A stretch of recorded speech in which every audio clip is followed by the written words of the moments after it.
নমস্কার সকলকে, সমুজ ব্লগের নতুন অন্য একটি ভিডিওতে আপনাদের সকলকে স্বাগত। সবাই হয়তো দেখে বুঝতেই পারছেন যে দুর্গাপুজোর সামনে, তাই মায়ের একটা মূর্তি দেখতে পেয়েছি এখানে, খুব সুন্দর ছিল। আর আমরা চলে এসেছি আজকে নিউ মার্কেটে শপিং করতে যাওয়ার জন্য। প্রথমেই আজকে ইনি প্রথমবার মেট্রোতে উঠবেন, তাই ভাবলাম ওনাকে একটু ওনার মেট্রো জার্নিটা স্পেশাল করা যাক। তো স্পেশাল এইভাবেই হয়েছে, একদম পুরোপুরি দাঁড়িয়ে অনেকটা কষ্ট করে জার্নি করে।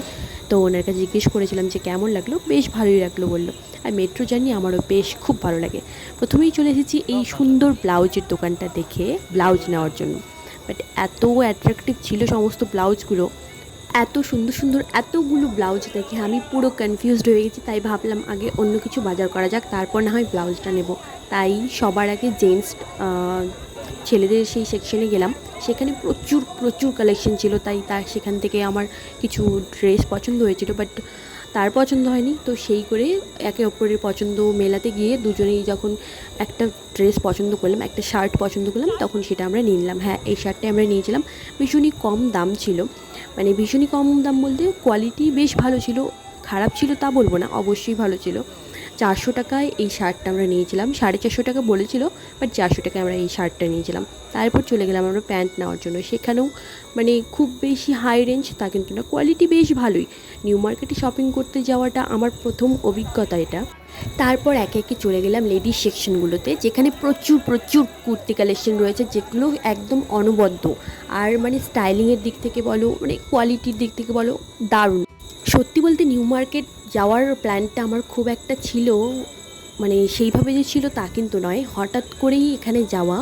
আর অনেকের ভিডিও দেখেই আমি ভাবলাম যে একটু যাচাই করা যাক যে এখানে দামগুলো প্লাস জিনিসগুলো সত্যিই কি এরকমটা সুন্দর আর সত্যিই কি এতটা ভালো। এই যে দেখছো ঝুমকোগুলো 100 টাকা, 150 টাকা, 200 টাকা, 250 টাকা, বিভিন্ন রকমের ঝুমকা রয়েছে। আর প্রচুর প্রচুর কালেকশন রয়েছে, এত সুন্দর কালেকশন, সত্যি বলছি সেখানে গেলেই মানুষ হয়ে যাবে যে কি নেবে।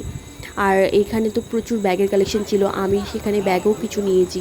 আমি তিনটে ব্যাগ নিয়েছি। এই যে ছোটো ছোটো গুটি ব্যাগগুলো রয়েছে, আমার মেকআপের কিছু জিনিস ক্যারি করব বা কিছু নিজের পার্সোনাল জিনিস ক্যারি করব, সেই জন্য আমি এই ব্যাগটা নিয়েছিলাম। 100 টাকা মাত্র নিয়েছিল। ভীষণই সুন্দর ব্যাগটা, আমার তো ভীষণ ভালো লেগেছে। আর এতটা বৃষ্টির মধ্যেও যে এত ভিড় এই বাজারে, তোমরা ভাবতে পারবে না। নেক্সট টাইম আমি যখন যাব অবশ্যই আমি একদম ডিটেলসে এক্সপ্লোর করব।